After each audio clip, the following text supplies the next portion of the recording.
കരഞ്ഞ് കരഞ്ഞ് തളർന്നു കിടക്കുകയാണ്. വല്ലാതെ കരഞ്ഞ് കരഞ്ഞ് തളർന്നു കിടക്കുന്ന ഭാര്യ റസൂലുള്ളാഹി സ്വല്ലല്ലാഹു അലൈഹി വസല്ലമ തങ്ങൾ ആയിഷ ബീവി റളിയല്ലാഹു തആല അൻഹയുടെ ചാരത്ത് വന്നിട്ട് ചോദിച്ചു, എന്തു പറ്റി ആയിഷ, നീ എന്തിനാ കരയുന്നേ, എന്താണ് നിനക്ക് സംഭവിച്ചത് എന്ന് പ്രവാചകൻ സ്വല്ലല്ലാഹു അലൈഹി വസല്ലമ തങ്ങൾ ചോദിക്കുമ്പോൾ ആയിഷ ബീവി റളിയല്ലാഹു തആല അൻഹ പറഞ്ഞു കൊടുത്തു, നബിയേ, അങ്ങ് പരലോകത്തെക്കുറിച്ച് പറയുന്നത് കേട്ടിട്ട് പേടിച്ച് കരഞ്ഞ് കരഞ്ഞ് തളർന്നു പോയതാ. അവിടെ നിന്ന് പരലോകത്തെക്കുറിച്ച് പറയുന്നത് കേട്ടിട്ട് ആ പരലോകത്തിന്റെ അവസ്ഥകളെക്കുറിച്ച് ചിന്തിച്ചിട്ട് കരഞ്ഞു വീണു പോയതാണ്, തളർന്നു പോയതാ. അല്ലാഹുവിന്റെ റസൂൽ സ്വല്ലല്ലാഹു അലൈഹി വസല്ലമ തങ്ങൾ ആയിഷ ബീവി റളിയല്ലാഹു തആല അൻഹയുടെ കണ്ണുനീരൊക്കെ തുടച്ചു കൊടുത്തു. വല്ലാത്ത സ്നേഹം.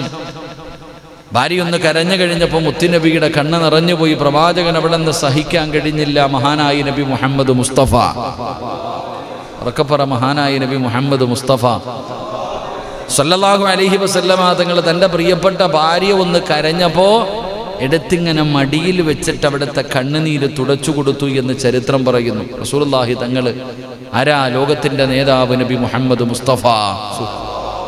തൻ്റെ പ്രിയപ്പെട്ട ഭാര്യയുടെ കണ്ണ് നിറഞ്ഞപ്പോൾ അതാ മനസ്സിലാക്കേണ്ടത്, അതാ സ്നേഹം. നമ്മുടെ ഭാര്യമാരെങ്ങാണം കരഞ്ഞ നമുക്ക് ആർക്കെങ്കിലും അങ്ങനെ തോന്നുമോ?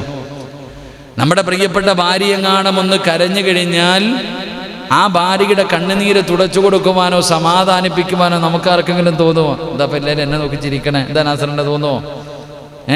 നമ്മുടെ ഭാര്യയെങ്ങാണം കരഞ്ഞ, അല്ലേ ഉപാഷിക്ക, നമ്മുടെ ഭാര്യയെങ്ങാണം കരഞ്ഞാൽ നമ്മൾ സമാധാനിപ്പിക്കുന്നത് പോയിട്ട് ചോദിക്കുക, എന്ത് നീരുന്ന് മോങ്ങണത്, എന്താ നിനക്ക് പിന്നെയും ദേഷ്യവാ?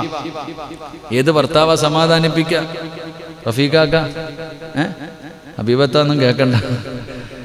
ആരാപ്പം നമ്മൾ സമാധാനിപ്പിക്കുക? അതാണ് ഇത്ര വലിയ വാശയും ദേഷ്യയും ഇത്രയൊക്കെ ആണെങ്കിലും ഭാര്യയുടെ കണ്ണുനീര് കണ്ടാൽ തീർന്നു പോകുമല്ല.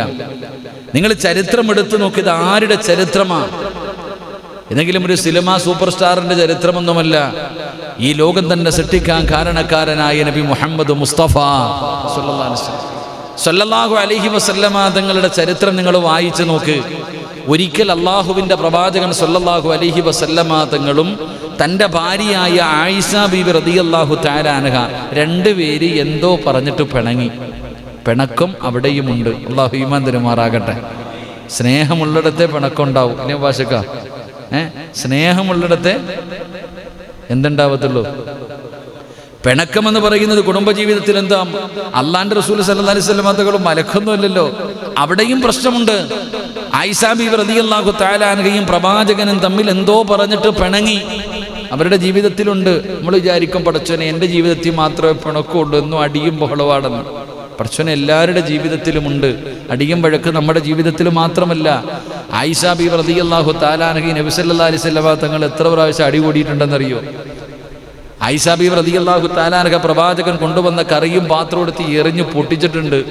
നമ്മളെ കാലിച്ചേക്ക് പ്രവാചകന്റെ കയ്യിൽ നിന്ന് വലിച്ച് കറിയും പാത്രവും എറിഞ്ഞു പൊട്ടിച്ചിട്ടുണ്ട്. പലപ്പോഴും ദേഷ്യം വരുമ്പോൾ ആയിഷ ബീവി റളിയല്ലാഹു തആല അൻഹ പ്രവാചകനോട് പല ചോദ്യങ്ങളും ചോദിച്ചിട്ടുണ്ട്. ഉമർ ഇബ്നുൽ ഖത്താബ് റളിയല്ലാഹു തആല അൻഹുവിന്റെ ചരിത്രം പറയുന്നുണ്ട്, ഒരു മനുഷ്യനാണെങ്കിൽ തൻ്റെ ഭാര്യയുടെ പീഡനം സഹിക്കാൻ കഴിയാതെ ഖലീഫയോട് പരാതി പറയാൻ വന്നതാ. ഇപ്പം നോക്കിയാലും പെണ്ണുപിള്ളയുടെ പീഡനം പെണ്ണുങ്ങൾ മാത്രമേ പറയാത്തുള്ളൂ, പെണ്ണുങ്ങളെ പീഡിപ്പിക്കുന്നു. ആണുങ്ങളുടെ അവസ്ഥ എന്താണെന്ന് പാവങ്ങൾക്കല്ലേ അറിയത്തുള്ളൂ. നിയമങ്ങൾ മുഴുവനും പെണ്ണുങ്ങളുടെ ഭാഗത്താ. എന്ത് ചെയ്താലും അവരുടെ ഭാഗത്ത്. എന്നിട്ട് അവർ പോയി പീഡിപ്പിച്ചു എന്ന് പറഞ്ഞ് കേസ് കൊടുക്കുക. ഈ പാവപ്പെട്ട ഭർത്താക്കന്മാരെ പീഡിപ്പിക്കണം എത്ര പെണ്ണുങ്ങളുണ്ടെന്നറിയോ?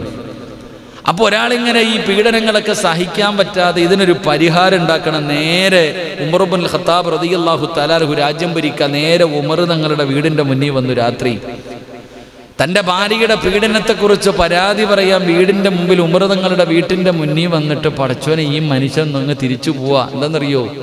ഉമർ ഇബ്നുൽ ഖത്താബ് റളിയല്ലാഹു തആല അൻഹുവിൻ്റെ വീടിനകത്ത് ബദർ യുദ്ധം നടക്കുക. ഭാര്യ ഉമർ തങ്ങളെ വിറപ്പിച്ചുകൊണ്ടിരിക്കുക.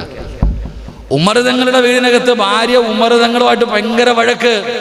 ഈ സാധുവായ മനുഷ്യൻ ഇങ്ങനെ വീടിൻ്റെ പുറത്തു വന്ന് ഇങ്ങനെ നിന്നു. അല്ലാഹ്, പടച്ചോനെ ഒന്നുമില്ല, ഈ മനുഷ്യനങ്ങ് തിരിച്ചുപോയി. ഉമർ ഇബ്നുൽ ഖത്താബ് റളിയല്ലാഹു തആല അൻഹു ഇറങ്ങി പോകുന്നുണ്ടപ്പോൾ ചോദിച്ചു, ചങ്ങായി എന്തിനാ വന്നേ? ഒന്നുമില്ലപ്പാ, വാ, എന്തിനാ നീ വന്നേ? എൻ്റെ ഭാര്യയുടെ പരാതി പറയാൻ വേണ്ടി വന്നതാ. ഇവിടെ വന്നപ്പോൾ പടച്ചോനെ പറയാൻ തോന്നുന്നില്ല. കാരണം ഇത് വെച്ച് നോക്കുമ്പോൾ അത് എത്രയോ ഒരു സാരവാ. അപ്പൊ എല്ലാവരുടെ ചരിത്രത്തിലുമുണ്ട്. അപ്പൊ ആയിഷ ബീവി റളിയല്ലാഹു തആല അൻഹയും അള്ളാഹുവിൻ്റെ പ്രവാചകൻ സല്ലല്ലാഹു അലൈഹി വസല്ലമ തങ്ങളും പിണങ്ങി. നമ്മളെ പോലെ മാസങ്ങളൊന്നുമില്ല പിണക്കം, അതിനൊക്കെ സമയമുണ്ട്, അത്രയേ ഉള്ളൂ. അപ്പൊ ഇങ്ങനെ പിണക്കമായപ്പോൾ രണ്ടുപേരും മിണ്ടാതായപ്പോൾ അള്ളാഹുവിൻ്റെ റസൂൽ സല്ലല്ലാഹു അലൈഹി വസല്ലമ തങ്ങളുടെ ഏറ്റവും അടുത്ത സ്നേഹിതനാണല്ലോ, അവിടുത്തെ സഹചാരിയാണല്ലോ മഹാനായ സയ്യിദുന അബൂബക്കർ സിദ്ദീഖ് റളിയല്ലാഹു തആല അൻഹു. ഒന്ന് അമ്മായപ്പന ആയിഷ ബീവി റളിയല്ലാഹു തആല അൻഹയുടെ വാപ്പയുമാണ്, അതുമാത്രമല്ല പ്രവാചകന്റെ കൂട്ടുകാരനുമാണ്.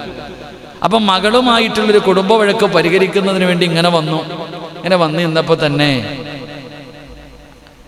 എൻ്റെ പ്രിയപ്പെട്ട സഹോദരങ്ങളെ, എന്തോ ചെറിയ വിഷയമായിരുന്നു, ചരിത്രം എനിക്ക് ഓർമ്മയില്ല, എന്തോ വിഷയം. അപ്പൊ ഇങ്ങനെ വന്നപ്പോൾ നബി സല്ലല്ലാഹു അലൈഹി വസല്ലമ തങ്ങൾ പറഞ്ഞു, ആയിഷ എന്താ നിനക്ക് പറയാനുള്ളത് എന്താച്ചാ പറഞ്ഞു. അങ്ങനെ ആദ്യം അവിടെ പരിഗണന കൊടുത്തേ. നമ്മളങ്ങനല്ല, പെണ്ണുമ്പിള്ളയുടെ വീട്ടുകാർക്കും പെണ്ണുമ്പിള്ളയ്ക്കും മിണ്ടിക്കൂടാ, നമ്മൾ പറയാം ആദ്യം. റസൂലുള്ളാഹി സ്വല്ലല്ലാഹി അലൈഹി വസല്ലമ തങ്ങൾ പറഞ്ഞു, ആയിഷ നിനക്ക് എന്താ പറയേണ്ടതെന്ന് വെച്ചാൽ പറഞ്ഞു. ആയിഷ ബീവി റളിയല്ലാഹു തആല അൻഹ അങ്ങോട്ട് പറയാൻ തുടങ്ങി. വാപ്പയല്ലേ, ഇത്തിരി സ്വാതന്ത്ര്യം കൂടിപ്പോയി. വാപ്പാനോട് ഇങ്ങനെ പരാതി പറയുമ്പോൾ എന്തോ ഒരു വാക്ക് പറഞ്ഞു. പറഞ്ഞ ഉടനെ മഹാനായ സയ്യിദുന അബൂബക്കർ സിദ്ദീഖ് റളിയല്ലാഹു തആല അൻഹു എഴുന്നേറ്റിട്ട് ആയിഷ ബീവിയുടെ മുഖത്തൊരൊറ്റ അടി. വാപ്പയല്ലേ, മുത്തുനബിയെ കുറിച്ച് എന്തോ ഒന്ന് പറഞ്ഞപ്പോ സഹിക്കാൻ പറ്റാതെ എഴുന്നേറ്റിട്ട് ഒരെണ്ണം കൊടുത്തു. ആര്? അബൂബക്കർ സിദ്ദീഖ് റളിയല്ലാഹു തആല അൻഹു തൻ്റെ പ്രിയപ്പെട്ട മകളായ ആയിഷ ബീവി റളിയല്ലാഹു തആല അൻഹയുടെ മുഖത്തടിച്ചു. ഭർത്താവിൻ്റെ മുന്നിൽ വെച്ചോണ്ട് വാപ്പ തല്ലി. പടച്ചോനെ, ആയിഷ ബീവി അങ്ങോട്ട് കരയാൻ തുടങ്ങി. ആയിഷ ബീവിക്ക് സങ്കടം സഹിക്കാൻ കഴിയാതെ ആയിഷ ബീവി മുഖം പൊത്തിപ്പിടിച്ചിട്ട് ഇങ്ങനെ കരയുമ്പോൾ നബി സല്ലല്ലാഹു അലൈഹി വസല്ലമ തങ്ങൾ പിണങ്ങിയിരിക്കുക. പക്ഷെ ഭാര്യ കരഞ്ഞപ്പോൾ സഹിച്ചില്ല. നബി സല്ലല്ലാഹു അലൈഹി വസല്ലമ തങ്ങൾ അബൂബക്കർ സിദ്ദീഖ് തങ്ങളോട് പറഞ്ഞു, മധ്യസ്ഥ പറയാമെന്നാ മധ്യസ്ഥ പറയണം, എൻ്റെ ഭാര്യയെ തല്ല ആരാ പറഞ്ഞെന്ന്. ചോദ്യം മാറി പോയി, കൈവിട്ടുപോയി. അവിടെ നിന്ന് എടുത്തു വെച്ച ചോദ്യം മധ്യസ്ഥ പറയാമെന്നാ പറയാൻ വരണം. എൻ്റെ ഭാര്യ എന്തിനാ അടിച്ചേ? പടച്ചോനെ, ആകെ ഇത്രയേ ഉള്ളൂ സഹോദര. തൻ്റെ പ്രിയപ്പെട്ട ഭാര്യയെ ചേർത്തു പിടിച്ചു മഹാനായ നബി മുഹമ്മദ് മുസ്തഫ. ഭാര്യയുടെ കണ്ണ് നിറഞ്ഞ തീരണം. അങ്ങനൊന്നും തീരാത്ത ചില കാലന്മാരുണ്ട്. പടച്ചോനെ എന്താണെന്നറിയില്ല. ഒരു പ്രിയപ്പെട്ട ഒരു സഹോദരി നിരകണ്ണുകളോടെ സ്ഥിരമായി ഞാനിപ്പോൾ പ്രസംഗിക്കുന്നതും കേൾക്കുന്നുണ്ടാകും. ഉസ്താദേ, നിങ്ങളുടെ വയൽ എല്ലാ ദിവസവും കേൾക്കും, എൻ്റെ ഭർത്താവ് എനിക്കൊരു വേലക്കാരിയുടെ പരിഗണന പോലും തരൂല്ല. അദ്ദേഹത്തിൻ്റെ വസ്ത്രം തേക്കണം, ഭക്ഷണം നോക്കണം, വീട് നോക്കണം, മാതാപിതാക്കൾക്ക് വെച്ചു വിളമ്പി കൊടുക്കണം, മക്കളെ നോക്കണം, എല്ലാം ഉണ്ട്. ഒരു വേലക്കാരിയുടെ പരിഗണന പോലും, ഭക്ഷണം കഴിച്ചോ സുഖമാണോ എന്ന് ചോദിക്കുന്നില്ല. എത്രയോ കാട്ടാടന്മാർ, അതാണ് 6-ാം നൂറ്റാണ്ടിലെ കാട്ടറബികളെക്കാരും അധപ്പതിച്ചു പോയവൻ. നാട് നീളെ കടന്ന് പെണ്ണ് കെട്ടിയിട്ട് പടച്ചോനെ ചെലവിന് കൊടുക്കാത്ത എത്രയോ വ്യക്തികളുണ്ട്. അള്ളാഹു ഹിദായത്ത് കൊടുത്ത് അനുഗ്രഹിക്കുമാറാകട്ടെ. എൻ്റെ പ്രിയപ്പെട്ടവരെ, കണ്ണുനീര് കുടിക്കുന്ന അതൊക്കെ വെച്ച് നോക്കുമ്പോൾ നമ്മുടെയൊക്കെ ഭാര്യമാരെന്തായിരിക്കും? പഠിച്ചെന്നരച്ചിക്ക് എത്ര വലിയ ഭാഗ്യവതികളാണ്. അൽഹംദുലില്ലാഹ്, അള്ളാഹു നമുക്കൊക്കെ സന്തോഷമുള്ള ജീവിതം നൽകി അനുഗ്രഹിക്കുമാറാകട്ടെ. ഞാൻ എന്താ പറഞ്ഞു വന്നത്? വല്ല ഓർമ്മയുണ്ടോ? കഥ കേൾക്കാൻ നല്ല രസമുണ്ടില്ലേ? കൊള്ള ഉസ്താദെ, പറ ഉസ്താദെ, പെണ്ണുപിള്ളമാരൊക്കെ കേൾക്കുന്നുണ്ടല്ലോ. അങ്ങനല്ല അല്ലേ? പെണ്ണുപിള്ളമാരൊക്കെ കേട്ടുകൊണ്ടിരിക്കുക. പറയേണ്ടതൊക്കെ പറഞ്ഞു കഴിഞ്ഞാൽ പിന്നെ വീട്ടിൽ കയറാൻ പറ്റൂല. ചെല്ലുമ്പോൾ ആമിന ഇങ്ങനെ ഒരു നോട്ടം നോക്കും. ഷാജിക്ക പ്രസിഡൻ്റൊക്കെ ആയിരിക്കും പള്ളിയിലെ. വീട്ടിൽ ചെല്ലുമ്പോൾ അക്ക ഒരു നോട്ടം നോക്കും. കേട്ടില്ലേ ഇമാമ് പറഞ്ഞത് എന്ന് നോക്കേണ്ട വരും. കാരണം എന്താ, ചില കാര്യങ്ങൾ അങ്ങനെ. എൻ്റെ പ്രിയപ്പെട്ട സഹോദരങ്ങളെ, ചില ചരിത്രങ്ങൾ വെച്ച് നോക്കുമ്പോൾ നമ്മുടെ ഭാര്യമാരൊക്കെ എത്ര ഭാഗ്യവതി എന്നറിയോ? നമ്മളെപ്പോലെ നല്ലൊരു ഭർത്താവിനെ കിട്ടിയില്ലേ? ഇത്രക്കാലം എന്തെങ്കിലും ഉണ്ടോ? ഇല്ല എണ്ണേ? ചിരിച്ചോ? അക്കാമാരൊന്നും കേൾക്കരുത്. അല്ലാഹു അലം. അല്ലാഹു സന്തോഷമുള്ള ജീവിതം നൽകുമാറാകട്ടെ. തൻ്റെ പ്രിയപ്പെട്ട ഭാര്യയുടെ കണ്ണുനീര് തുടച്ചു കൊടുക്കുകയാ. അപ്പൊ ആയിഷ ബീവി റളിയല്ലാഹു തആല അൻഹ ചോദിച്ചു, എന്നെ വലിയ സ്നേഹമാണോ? പിന്നെ എന്താ സ്നേഹം ആയിഷ? എനിക്ക് നിന്നോട് വല്ലാത്ത സ്നേഹമാ. ഒരൊറ്റ ചോദ്യം ചോദിച്ചു. പ്രവാചകൻ ചിരിക്കുന്നുണ്ട്. കരഞ്ഞുകൊണ്ടിരുന്ന ആയിഷ ബീവി റളിയല്ലാഹു തആല അൻഹ അള്ളാഹുവിൻ്റെ പ്രവാചകൻ സല്ലല്ലാഹു അലൈഹി വസല്ലമ തങ്ങളോട് ചോദിച്ചു, നബിയെ, എന്നോട് വല്ലാത്ത സ്നേഹമാണോ ആയിഷ? എനിക്ക് നിന്നോട് വല്ലാത്ത സ്നേഹമാ, നിന്നോട് വല്ലാത്ത ഇഷ്ടമാ. ആ സമയത്താണ് ആയിഷ ബീബി റളിയല്ലാഹു തആല അൻഹ അല്ലാഹുവിന്റെ പ്രവാചകൻ സല്ലല്ലാഹു അലൈഹി വസല്ലമ തങ്ങളോട് അവിടെ ആയിഷ ബീബി റളിയല്ലാഹു തആല അൻഹ ചോദിക്കുന്നു, യാ റസൂലല്ലാഹ്, അല്ലാഹുവിന്റെ നബിയേ, നാളെ പടച്ച റബ്ബിന്റെ പരലോകത്ത് കടന്നു വരുമ്പോൾ ഈ സ്നേഹം എന്നോട് കാണിക്കുമോ നബിയേ? ഈ സ്നേഹം എന്നോടുണ്ടാകുമോ നബിയേ? ആ പരലോകത്ത് വെച്ച് എന്നെ കണ്ടാ തിരിച്ചറിയുമോ? എന്നെ സ്വർഗത്തിലേക്ക് കൊണ്ടുപോകുമോ? അല്ലാഹുവിന്റെ പ്രവാചകനോട് തന്റെ പ്രിയപ്പെട്ട ഭാര്യയായ മഹദിയായ ആയിഷ ബീബി റളിയല്ലാഹു തആല അൻഹ അല്ലാഹുവിന്റെ റസൂലിനോട് ചോദിക്കുമ്പോ അതുവരെ ചിരിച്ചു കൊണ്ടിരുന്ന പ്രവാചകന്റെ മുഖമൊക്കെയങ്ങ് വിവർണമാവുകയാണ്. അവിടുന്ന് ചുമന്നു തുടുക്കുകയാണ്. മുത്തുനബിയുടെ കണ്ണ് നിറയുകയാണ്. അല്ലാഹുവിന്റെ പ്രവാചകൻ സല്ലല്ലാഹു അലൈഹി വസല്ലമ തങ്ങളുടെ കണ്ണിലൂടെ കണ്ണുനീരിങ്ങനെ താടിരോമത്തിലൂടെ അവിടുന്ന് ഇങ്ങനെ ഒഴുകുകയാ. റസൂലുള്ളാഹി ഇരുന്ന് കരയുകയാണ്. മുത്തുനബി ഇരുന്ന് കരയുകയാണ്. എന്നിട്ട് അല്ലാഹുവിന്റെ റസൂല് കരയുമ്പോ ആയിഷ ബീബി റളിയല്ലാഹു തആല അൻഹ അവിടുന്ന് ചോദിക്കുന്നു, നബിയേ, യാ റസൂലല്ലാഹ്, അല്ലാഹുവിന്റെ പ്രവാചകരെ, എന്തിനാ നബിയെ കരയുന്നത്? എന്തിനാ നബിയെ കരയുന്നത്? ആയിഷ, അല്ലാഹുവിന്റെ പരലോകത്തെ കുറിച്ച് നിനക്കറിയില്ലേ ആയിഷ?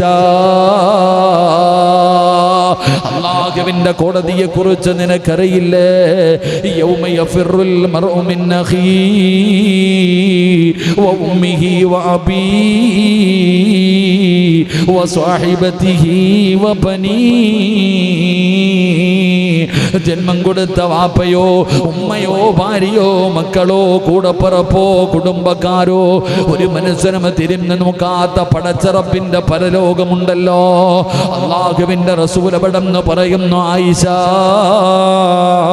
അല്ലാഹുവിന്റെ കോടതിയിൽ 3 സ്ഥലങ്ങളുണ്ട്. അല്ലാഹുവിന്റെ കോടതിയിൽ 3 സ്ഥലങ്ങളുണ്ട്. ആ 3 സ്ഥലങ്ങളിൽ ജനങ്ങൾ എത്തിക്കഴിഞ്ഞ ഫലാ യദ്കുറു അഹദുൻ അഹദാ, ഒരാളും മറ്റൊരാളെ സഹായിക്കില്ലെന്ന് ആദരവായ പ്രവാചകൻ നബി മുഹമ്മദ് മുസ്തഫ സല്ലല്ലാഹു അലൈഹി വസല്ലമ തങ്ങൾ പറയുകയാണ്, അല്ലാഹുവിന്റെ പരലോകത്ത് 3 സ്ഥലങ്ങളുണ്ട്. ആ 3 സ്ഥലങ്ങളിൽ സിറാജ് എത്തിക്കഴിഞ്ഞാൽ എൻ്റെ വാപ്പയില്ല, ഉമ്മയില്ല, ഭാര്യയില്ല, മക്കളില്ല, കൂടപ്പറപ്പില്ല, കുടുംബക്കാരില്ല, കൂട്ടുകാരില്ല, ഒരാളും എന്നെ കണ്ട പരിചയം കാണിക്കൂല, ഒരാൾ പോലും എന്നെ തിരിഞ്ഞു നോക്കൂല, ഒരാൾ പോലും എന്നെ സഹായിക്കില്ല. അങ്ങനെയുള്ള 3 സ്ഥലങ്ങളുണ്ടെന്ന് നബി മുഹമ്മദ് മുസ്തഫ സല്ലല്ലാഹു അലൈഹി വസല്ലമ തങ്ങൾ പഠിപ്പിക്കുമ്പോൾ നബി അവിടെ നിന്ന് പറയുന്ന ഒരാളും തിരിഞ്ഞു നോക്കില്ല, ഒരാളും കണ്ട പരിചയം കാണിക്കൂല. അങ്ങനെയുള്ളത് അതാ, അങ്ങനെയുള്ള 3 സമയങ്ങളുണ്ടെന്ന് നബാനായ നബി മുഹമ്മദ് മുസ്തഫ സല്ലല്ലാഹു അലൈഹി വസല്ലമ തങ്ങൾ പറയുമ്പോൾ എൻ്റെ പ്രിയപ്പെട്ടവരെ, അങ്ങനെയുള്ള പടച്ചറപ്പിൻ്റെ പരലോകമുണ്ടല്ലോ. ആ പരലോകത്താണ് മുത്തുനബിക്ക് അല്ലാഹു ശഫാഅത്ത് ചെയ്യാനുള്ള അർഹത കൊടുക്കുന്നത്. മഹാനായ പ്രവാചകൻ സല്ലല്ലാഹു അലൈഹി വസല്ലമ തങ്ങൾ പറയുകയാണ്, എൻ്റെ പ്രിയപ്പെട്ട പ്പെട്ടവരെ, അന്നെല്ലാവരും നമ്മളെ കൈയൊഴിയുമല്ലോ, ഒരാളും നമ്മളെ തിരിഞ്ഞു നോക്കൂല, ഒരാളും നമ്മളെ സഹായിക്കൂല, എല്ലാവരും കൈയൊഴിയുകയാണ്. ആ ദിവസത്തിനാണ് അല്ലാഹു സുബ്ഹാനഹു വ തആല അല്ലാഹുവിന്റെ പ്രവാചകന് ശഫാഅത്ത് ചെയ്യാനുള്ള അർഹത കൊടുക്കുന്നത്. ശഫാഅത്തുൽ കുബ്റാ, ഏറ്റവും മഹത്തായ ശുപാർശ എന്ന പേരിൽ അറിയപ്പെടുന്ന ആ ശഫാഅത്തിനെ കുറിച്ച് അവിടുന്ന് ചരിത്രം പറയുകയാ. ലോകാരംഭം മുതൽ ലോക അവസാനം വരെയുള്ള സൃഷ്ടികളെല്ലാം സമ്മേളിക്കും മഹ്ശറയുണ്ടല്ലോ. ആളുകളെല്ലാവരും അനിശ്ചിതാവസ്ഥയിൽ ദീർഘകാലം ഭയം വിറച്ചുകൊണ്ട് നിൽക്കുന്ന പടച്ചറപ്പിന്റെ പരലോകമുണ്ടല്ലോ. തങ്ങളുടെ വിചാരണയെ കുറിച്ച് യാ വൈലതാ യാ ഖസ്റതാ എൻ്റെ നാശമേ, എൻ്റെ നാശമേ എന്ന് പറഞ്ഞുകൊണ്ട് പേടിച്ച് വിറച്ചുകൊണ്ട് അവനവന്റെ കാര്യമോർത്തിട്ട് നിലവിളിക്കുന്ന പടച്ചറപ്പിന്റെ ആ ഭയാനകമായ കോടതിയുണ്ടല്ലോ, ആ സമയത്താണ് അല്ലാഹു സുബ്ഹാനഹു വ തആല പടച്ചവനെ അവിടെ നിന്നൊരു തീരുമാനമെടുക്കുകയാണ്. എല്ലാ പ്രവാചകന്മാരുമുണ്ട്. എൻ്റെ പ്രിയപ്പെട്ടവരെ, ആ ശഫാഅത്ത് കിട്ടുന്നതിന് വേണ്ടിയാ ഞാനും നിങ്ങളും ദുആ ചെയ്യത്.